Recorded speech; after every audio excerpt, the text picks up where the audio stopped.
Good morning. Braden here. The deal that needed to be renegotiated.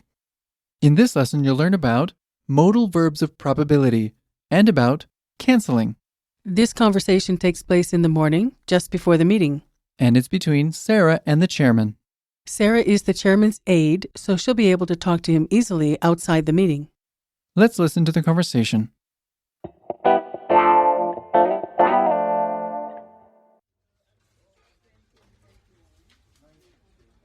Mr. Chairman, may I have a word?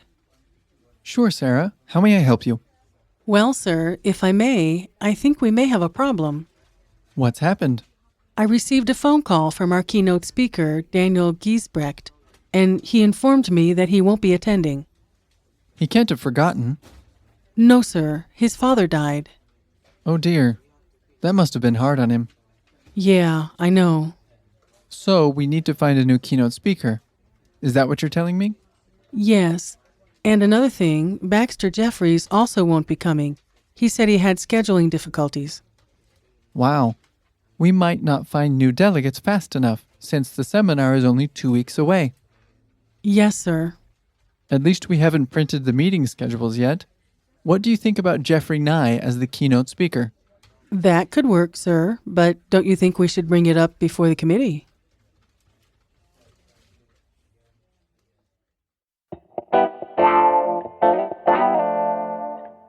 In this lesson, we wanted to talk a bit about canceling.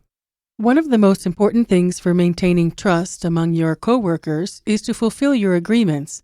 This is especially true for meetings and engagements you have agreed to participate in. In the dialogue, circumstances changed in many different areas, which required a change of plans. In American business, the appropriate action here is to renegotiate the agreement. For example, one of the delegates' parents died. According to correct business practice, some would say common sense, the delegate called and informed Sarah of the change in his circumstances. He renegotiated the agreement by canceling his participation in the seminar. Beyond that, Sarah and the chairman were also renegotiating the agreement of who would be the keynote speaker. The circumstances had not changed sufficiently to justify canceling the keynote speech. However, a renegotiation of who would give the keynote speech was necessary. This renegotiation will continue with the committee later on. Let's have a closer look at the vocabulary for this lesson. The first word we'll look at is Problem. an obstacle, a source of distress, a negative issue. Problem. Problem. Our second word is Informed. having knowledge of a particular subject. Informed. Informed. Our third word is Attend.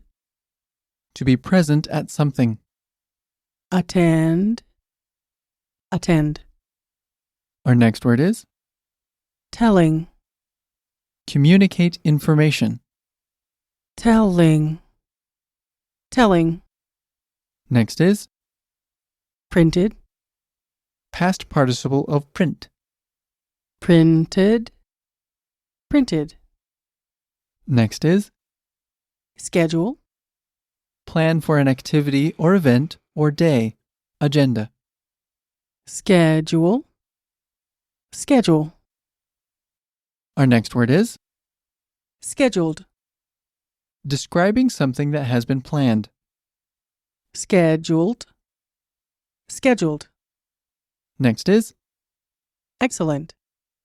that which excels the others. Extremely good. Excellent. Excellent. And our last word is Committee. a formal group of elected people that focuses on investigating and taking action on a particular issue or range of issues. Committee. Committee. Let's have a closer look at the usage for some of the words and phrases from this lesson. In the dialogue, we heard phrases that demonstrated getting the chairperson's attention. When you're in a meeting, there are certain procedures that should be followed but that are unnecessary outside of the meeting. For example, someone might be the chairman of your group, but not be the chairman of anything else within the company. So to get his or her attention within the meeting, you'd say something like Mr. Chairman or Madam Chairman. If you remember from a previous lesson, sometimes the word madam can have a negative connotation, so be careful with that. However, in the context of a business meeting, the correct term is Madam Chairman.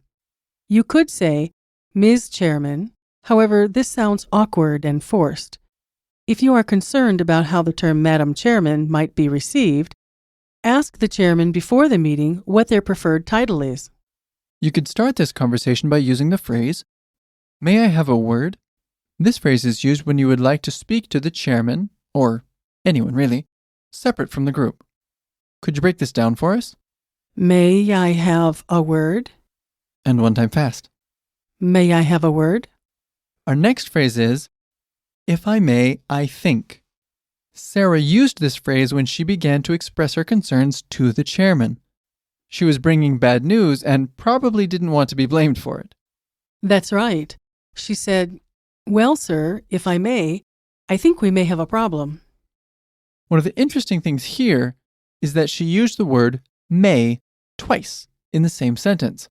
However, it was used with different meaning each time. The first time, within the phrase, "if I may," she was asking for permission to say what she was going to say. The second time, she used it to indicate a strong possibility.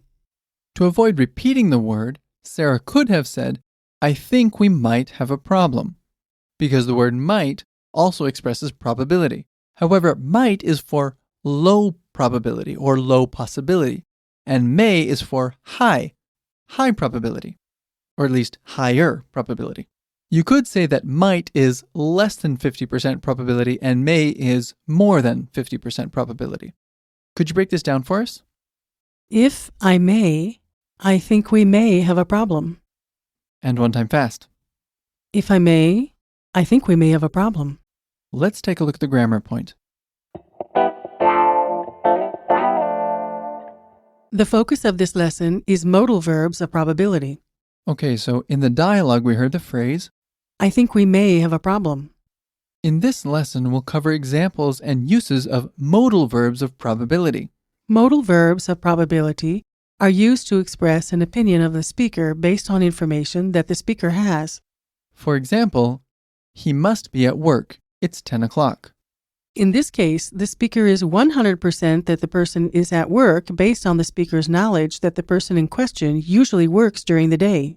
Here we used the word must. Let's take a look at must. Now, use must plus the verb when you are 100 or almost 100% sure that something is the case. Some example sentences are, "They must be in Spain by now," and "That must have been hard on him." Next, let's look at might and may.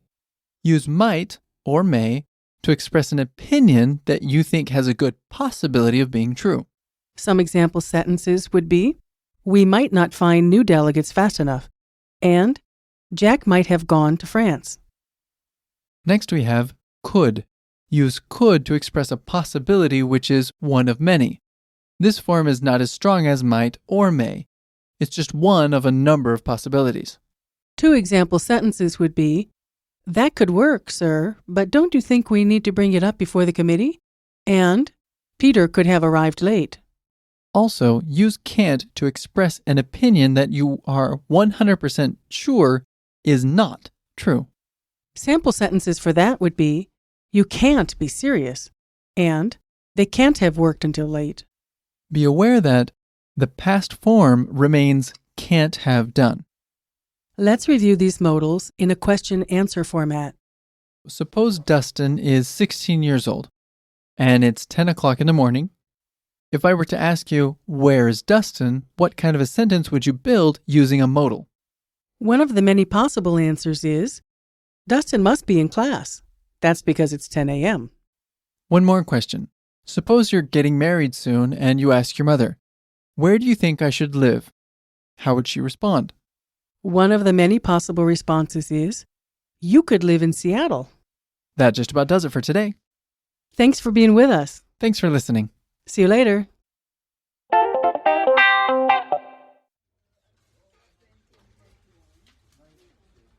Mr. Chairman, may I have a word? Sure, Sarah. How may I help you? Well, sir, if I may, I think we may have a problem. What's happened? I received a phone call from our keynote speaker, Daniel Giesbrecht, and he informed me that he won't be attending. He can't have forgotten. No, sir. His father died. Oh dear. That must have been hard on him. Yeah, I know. So we need to find a new keynote speaker. Is that what you're telling me? Yes. And another thing, Baxter Jeffries also won't be coming. He said he had scheduling difficulties. Wow. We might not find new delegates fast enough, since the seminar is only 2 weeks away. Yes, sir. At least we haven't printed the meeting schedules yet. What do you think about Jeffrey Nye as the keynote speaker? That could work, sir, but don't you think we should bring it up before the committee?